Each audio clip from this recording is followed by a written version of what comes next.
Hello guys, কি অবস্থা সবার? আশা করি সবাই ভালো আছো। আজকে আমরা এক্সপ্লেন করতে চলেছি 2024 সালে মুক্তি পাওয়া American romantic movie the idea of you.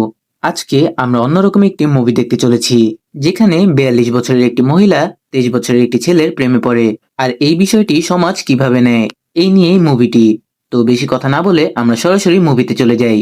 Movie শুরুতে আমরা আমেরিকার লস অ্যাঞ্জেলসের একটি জায়গা দেখতে পাই, আর সেখানে সলিন নামে একটি মহিলাকে দেখতে পাই, যার বয়স এই সিনেমাতে 42 বছর বলা হয়েছে, আর তার একটি 18 বছরের মেয়ে রয়েছে।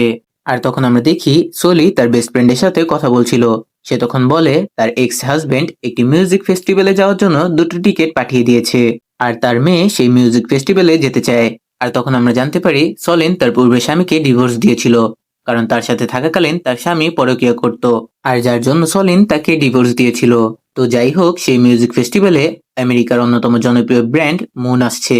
আর তখন আমরা জানতে পারি সোলিনের যে মেয়ে, যার নাম হচ্ছে ইজি, সে সেই মুন ব্যান্ডের মেন ভোকালিস্টকে অনেক পছন্দ করে, আর যার জন্য তার মেয়ে সেই মিউজিক ফেস্টিভ্যালে যাওয়ার জন্য ব্যাকুল হয়ে পড়ে। আর যার জন্য সোলিন তার মেয়ে এবং তার বন্ধুদের তার এক্স হাজবেন্ডের বাড়িতে দিয়ে আসতে যায়, কারণ তার মেয়েরা তার এক্স হাজবেন্ডের সাথেই সেখানে যাবে। আর সেখানে যাওয়ার পরে সলিন তার এক্স হাজবেন্ড এবং তার নতুন স্ত্রীকে দেখতে পায়। আর এখানে সলিন উপরে উপরে হাসলেও তার ভিতরে অনেকটাই কষ্ট লাগে। আর তখন সলিন সেখানে তার মেয়েদের রেখে সেখান থেকে চলে আসে। এরপরে আমরা দেখি ড্যানিয়েল, মানে সলিনের এক্স হাজবেন্ড, আবারও সুনীলের সাথে দেখা করার জন্য সেখানে চলে আসে। আর সে তখন বলে সে আজকে তার মেয়েকে নিয়ে সেই কনসার্টে যেতে পারবে না। আর তখন সলিন বলে তাহলে তুমি তোমার স্ত্রীকে বলো তোমার মেয়েকে সেই ফেস্টিভ্যালে নিয়ে যেতে। আর ড্যানিয়েল তখন বলে আমার গুরুত্বপূর্ণ কাজটা আমার স্ত্রীকে নিয়েই, মানে তাকে নিয়ে সে রেস্টুরেন্টে খাবার খেতে যাবে। আর সোলেনের যেহেতু কিছু করার ছিল না, তাই সে তার মেয়েকে নিয়ে সেই ফেস্টিভ্যালে চলে যায়। আর সেখানে গিয়ে তার মেয়ে ইজি এবং তার বন্ধুরা ভিতরে ঢুকে যায়। আর সোলিন তখন সেখানে একটি জায়গায় যেয়ে বসে, আর সেখানে থাকা আরো একটি মেয়ে সোলিনকে জিজ্ঞেস করতে থাকে আপনার এই ব্যান্ডটি কেন এত ভালো লাগে, মানে বুঝতেই পারছো এই ব্যান্ডটি হচ্ছে নতুন প্রজন্মের জন্য। আর সোলিনের যেহেতু মোটামুটি ভালো বয়স হয়েছে, তাই সে এই প্রশ্নগুলো তাকে করতে থাকে। তবে তার এই বিষয়টা ভালো লাগে না, তাই সে সেখান থেকে উঠে যায়। আর সে তখন ওয়াশরুমে যাওয়ার জন্য ওয়াশরুম খুঁজতে থাকে, তবে সেখানে কোথাও কোনো ওয়াশরুম খুঁজে পাচ্ছিল না। আর তাই সে শেষ পর্যন্ত একটি ভ্যানিটি ভ্যানে চলে যায়, আর সেখানে ঢুকে সে ওয়াশরুম ইউজ করার জন্য নক করে। তবে ওয়াশরুমের ভিতরে কেউ একজন ছিল, আর তারপর সেখান থেকে একটি ছেলে বের হয়ে আসে। আর সোলিন ছেলেটিকে কিছু না বলেই ডাইরেক্ট ওয়াশরুমে চলে যায়।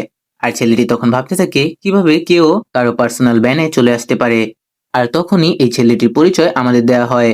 আর আমরা তখন জানতে পারি এই মুন ব্র্যান্ডের যে মেন ভোকালিস্ট ছিল সেই হচ্ছে এই ছেলেটি, যার নাম হচ্ছে হেইস। আর সে বর্তমানে পুরো দুনিয়াতে অনেক ফেমাস। আর সোলিনের যেহেতু এইসবের প্রতি তেমন ইন্টারেস্ট নেই, তাই সে সেই ছেলেটিকে চিনে না। আর তারপর সোলিন ওয়াশরুম থেকে বেরিয়ে আসে। আর তখন হেইস তার পরিচয় দেয়। সে তখন বলে আমি মুন ব্যান্ডের মেইন ভোকালিস্ট। আর সোলিন তখন সেখানে অনেক লজ্জা পায়। আর তারপর সে সেখান থেকে বের হতে নেয়। তবে হেইস তখন তাকে সেখানে কিছুক্ষণ বসতে বলে, কারণ কিছুক্ষণ পরে তার কনসার্টে জয়েন করতে হবে। তবে তার এখন মাইন্ড ফ্রেশ করার জন্য একটু কথা বলা দরকার। আর আমরা তখন দেখি সোলিন সেখানে কিছুক্ষণের জন্য থেকে যায়। আর এখানে একটা বিষয় তোমরা খেয়াল করতে পারো, হেইস নামে যে ছেলেটি রয়েছে তার বয়স 23 বছর, আর সোলিনের বয়স হচ্ছে 43 বছর। মানে মনে করো তাদের মধ্যে 20 বছরের বয়সের তফাৎ রয়েছে, তবে তাদেরকে দেখে বুঝাই যায় না। আর তাদের কথাবার্তা এমন একটি পর্যায়ে চলে যায়, এই সেলিনের সাথে ফ্লার্ট করা শুরু করে। আর তখন সেলিন তার বিষয় বলে সে ম্যারিড, তবে বর্তমানে তার স্বামীর সাথে তার ডিভোর্স হয়ে গিয়েছে, তবে তার 18 বছরের একটি মেয়ে রয়েছে। আর এইস যখন আরো কিছু বলতে যাবে তখনই সেখানে সিকিউরিটি গার্ড চলে আসে। আর সে তখন বলে তার কনসার্টে সময় হয়ে গিয়েছে। আর তারপর হেইস সেখানে চলে যায়। আর তখন আমরা দেখি মুন ব্র্যান্ডে সবাই পারফর্ম করে, আর সেখানে সবাই অনেক আনন্দ করে। আর তারপর তারা তাদের ভিআইপি ফ্যানদের সাথে দেখা করে। আর ইজি, মানে আমাদের নায়িকার মেয়েও তো অনেক খুশি, কারণ তার মেন ভোকালিস্টের সাথে তার দেখা হচ্ছে। আর তখন আমরা দেখি সেখানে সোলিন ইজিকে হেইসের সাথে পরিচয় করিয়ে দেয়। আর ইজি এবং তার বন্ধুরা তো অবাক হয়ে যায় তার মা কিভাবে এমন একটা ছেলের সাথে পরিচয় রয়েছে। তবে আমরা তো জানি সোলিনের সাথে একটু আগেই ভ্যানের মধ্যে হেইসের দেখা হয়েছে। আর তখন ইজি হেইসকে জানায় তার মা অর্থাৎ সোলিনের বিশাল বড় একটি আর্ট গ্যালারি রয়েছে, আর সেখানে ভিজিট করার জন্য হেইসকে আমন্ত্রণ জানায়। আর তারপর তারা সেখান থেকে চলে আসে। আর তার পরের দিন সোলিন যখন তার আর্ট গ্যালারিতে ছিল, তখন সেখানে একটি স্টাফ এসে জানায় কেউ একজন সেখানে এসেছে, আর সে অনেক বড় একটা পার্সন। আর যার জন্য সোলিন সেখানে যায়। আর সে সেখানে গিয়ে দেখতে পায় সেখানে মুন ব্র্যান্ডের মেন ভোকালিস্ট হেইস চলে এসেছে। আর তখন হেইজ সেই শপে থাকা সবকিছুই কিনে নেয়। মানে বুঝতেই পারছো, তার কাছে তো টাকার কোনো অভাবই নেই। আর যার জন্য সলিন হেইজকে অফার করে, তুমি কি আমার বাসায় যাবে, স্যান্ডউইচ খেতে পারো। আর এইসও তখন রাজি হয়ে যায়। আর তারপর বাসায় যাওয়ার পরে তাদের মধ্যে অনেক কথা হয়।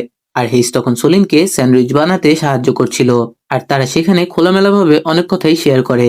আর শেষ পর্যন্ত আমরা দেখি তারা অনেক বেশি ক্লোজ হয়ে যায়। আর তারা যখন আরো বেশি ক্লোজ হচ্ছিল, তখনই সলিন তাকে আটকে দেয়। আর সে তখন বলে, আমাদের এইসব করা ঠিক হচ্ছে না, কারণ আমি তোমার থেকে অনেকটাই বড়। তবে হিজ বিষয়টি পাত্তা দেয় না। সে তখন বলে, ভালোবাসা কখনো বয়স দেখে হয় না, তবে সেখানে আর কিছুই হয় না।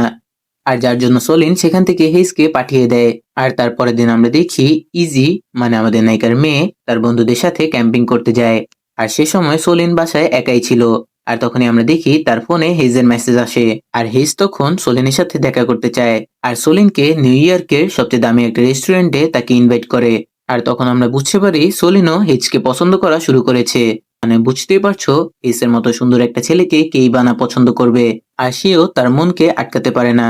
সে হেইজের সাথে দেখা করতে নিউ ইয়র্কে চলে আসে। আর তারপর তারা সেই নিউ ইয়র্কের সেই হোটেলেই রাত কাটায়। আর হয়তোবা তাদের মধ্যে ক্লোজও হয়েছিল। আর তখন আমরা দেখি হেইজ সলিনকে ইউরোপে যাওয়ার জন্য বলে, কারণ হেইজের ইউরোপের মধ্যে একটি কনসার্ট রয়েছিল। আর তখন আমরা দেখি সলিনও রাজি হয়ে যায়। আর তারপর হেইজের সাথে সলিন ইউরোপে যেয়ে অনেক মজা করছিল। আর তখনই সলিনের মেয়ের কল আসে। তবে সলিন তার মেয়েকে মিথ্যে বলে। সে তখন বলে, আমি একটা কাজে নিউ ইয়র্কে রয়েছি। আর তারা লুকিয়ে লুকিয়ে একসাথে অনেক সময় কাটায়। মানে বুঝতেই পারছো, এইটা তো পাবলিক করার কোনো বিষয় না, কারণ হেইজের চাইতে 20 বছর বড় হচ্ছে আমাদের সলিন। আর এই বিষয়টি যদি মিডিয়াতে চলে আসে, তাহলে হেইজের লাইফটি সেখানেই শেষ হয়ে যেতে পারে। মানে সবকিছুরই তো একটা মানানসই রয়েছে। তবে তারা যখন প্যারিসের রেস্টুরেন্টে সময় কাটাচ্ছিল, তখনই কেউ একজন তাদের ছবি তুলে নেয়। আর সেটি সোশ্যাল মিডিয়াতে ভাইরাল করে দেয়। আর তারা সেটি বুঝতেও পারে না। আর তারপর হেইজ সলিনকে নিয়ে একটি বড় রিসোর্টের মধ্যে চলে যায়। সেখানে ব্র্যান্ডের অন্য মেম্বাররা এবং তাদের গার্লফ্রেন্ডরা ছিল। তবে সলিন আর হেইজের বয়সের অনেক বেশি পার্থক্য ছিল, যার জন্য সেখানে থাকা মেয়েরা তাদের বিষয়ে গীবত করা শুরু করে। তারা সলিনকে বলা শুরু করে, হেইজ তো তোমার সন্তানের মতো, তাহলে তুমি কিভাবে হেইসের সাথে থাকছো? আর তাহলে কি তোমাকে বলা চলে তুমি হেইসের সুগার মামি? আর এই কথাগুলো শুনে হেইস আর সলিন দুজনেরই অনেক খারাপ লাগে। আর যার জন্য সলিন সেখান থেকে তার বাসায় চলে আসে। আর তারপর তার সাথে দেখা করার জন্য সলিনের এক্স হাজবেন্ডের বর্তমান ওয়াইফ ইভা সেখানে চলে আসে। আর সে তখন সলিনকে জানায়, আমি তো তোমার হাজবেন্ডকে ডিভোর্স দিয়ে দিব, তবে আমি এই বিষয়টি এখনো ড্যানিয়েলকে জানাইনি। আর তুমি পারলে একটু হেজ সম্পর্কে ইন্টারনেটে সার্চ দিও। আর এগুলো বলে সে সেখান থেকে চলে যায়। আর তারপর সলিন যখন হেজের নাম গুগলের মধ্যে সার্চ করে, তখন সে অবাক হয়ে যায়, কারণ তার আর সলিনের ক্লোজ মুহূর্তগুলো ভাইরাল হয়ে গিয়েছে। আর পুরো দুনিয়ার মানুষ সলিনকে নিয়ে ইন্টারনেটের মধ্যে ট্রল করা শুরু করে। আর এটি দেখে সলিন পুরোই অবাক হয়ে যায়। তবে সলিনের মেয়ে যখন এই দৃশ্যটা জানতে পারে, তখন তার মায়ের ওপর তার অনেক অভিমান হয়। ইজি, মানে সলিনের মেয়েই তো হেইজকে পছন্দ করত, তাহলে এখন সলিন কিভাবে তার পছন্দের মানুষের সাথে ডেট করছে? তবে সলিন তখন তাকে সবকিছু খুলে বলে। আর আমরা দেখি ইজিও এটিকে মেনে নেয়। আর সলিনকে মাফ করে দেয়। তবে সোশ্যাল মিডিয়াতে তাদেরকে নিয়ে অনেক বেশি ট্রোল হচ্ছিল। আর যার জন্য আমরা দেখি সলিনের এক্স হাজবেন্ড হেইসের সাথে দেখা করতে আসে। সে তখন বলে, তোমাদের এইসব কিছু করাই ঠিক হচ্ছে না, কারণ এতে তোমাদের কোনো সমস্যা না হলেও আমার মেয়ের ট্রলের শিকার হতে হচ্ছে। আর তাই সে হেইসকে শাসিয়ে সেখান থেকে চলে আসে। আর তারপর আমরা দেখি ড্যানিয়েল তার মেয়ের সেফটির জন্য সে নিজে গিয়েই তার মেয়েকে স্কুলে দিয়ে আসে। আর এদিকে হেইসও তার কনসার্টের জন্য নিউ ইয়র্কের বাইরে চলে যায়। আর তারপর সলিন যখন তার মেয়েকে আনতে যায়, তখন সে জানতে পারে তার মেয়ে স্কুলে মারাত্মক ট্রলের শিকার হয়েছে। আর যার জন্য ইজি তার মায়ের ওপর অনেক বিরক্ত। আর যার জন্য ইজি তার মায়ের সাথে এত রেগে যায় যে সে তার মায়ের সাথে বাড়িতে না যেয়ে তার বাবার কাছে চলে যায়। আর এত ঘটনার পরে সলিন তার বাসায় যায়। আর সে জানতে পারে এই বিষয়টা এতটাই বেশি ট্রলিং হচ্ছে যে তার মেয়েও এর মধ্যে ঢুকে যাচ্ছে। আর হেজ যখন আবার ফিরে আসে, তখন সলিন হেজকে রিলেশনশিপ ব্রেকআপ করার জন্য বলে দেয়। তবে হেইসের এইসব কথা শুনে মনটা খারাপ হয়ে যায়। আর তারপর সে সেখান থেকে চলে আসে। তবে সেই রাতে আমরা দেখি হেইস আবার সলিনের বাসায় চলে আসে। আর সে তখন সলিনকে বলে, যা হওয়ার হয়ে গিয়েছে, তবে আমি তো তোমাকে অনেক ভালোবাসি, আর ভালোবাসার তো কোনো বয়স হয় না। আর যার জন্য হেইস তাকে একটা বুদ্ধি দেয়। সে তখন বলে, আপাতত আমরা দূরে থাকি, আর ব্যাপারটা কিছুদিনের মধ্যেই শান্ত হয়ে যাবে। আর এর মধ্যে তোমার মেয়েও স্কুল থেকে পাশ করবে, আর ইউনিভার্সিটিতে ভর্তি হলে তো তেমন একটা সমস্যা নেই, আর তখন আমরা আবারও এক হয়ে যাব। আর এটি শোনার পর আমরা দেখি সোলিনও রাজি হয়ে যায়, আর হেইস সোলিনের থেকে প্রমিস নিয়ে সেখান থেকে চলে যায়। আর তার 4 বছর পরে আমাদের দেখানো হয়, আমরা দেখি সোলিনের মেয়ে ইজি এখন ভার্সিটিতে ভর্তি হয়েছে, আর সে বর্তমানে শিকাগোতে থাকে, মানে সোলিনের থেকে অনেকটাই দূরে। আর অন্যদিকে হেইজও অনেকটাই বড় হয়ে গিয়েছে। আর তখন আমরা দেখি একটি টিভি শোতে হেইসের ইন্টারভিউ নেওয়া হচ্ছিল। আর হেইসকে যখন তার বিয়ে বা গার্লফ্রেন্ড সম্পর্কে জিজ্ঞেস করে, তখন হেইস জানায় তার এখন আর মিউজিকের প্রতি তেমন একটা ইন্টারেস্ট নেই, তাই সে এই জগৎ থেকে বের হয়ে আসবে।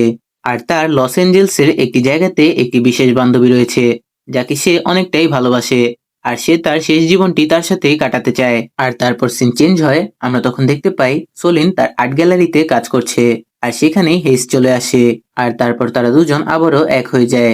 আর এভাবেই এই মুভিটি শেষ হয়ে যায়। হয়তোবা তাদের বয়সের অনেকটা পার্থক্য ছিল, তবে ভালোবাসা তো কখনোই বয়স মানে না। তো বন্ধুরা, মুভিটি তোমাদের কাছে কেমন লাগলো তা অবশ্যই কমেন্টে জানিও, আর চ্যানেলে নতুন হলে সাবস্ক্রাইব করে পাশে থেকো। ধন্যবাদ।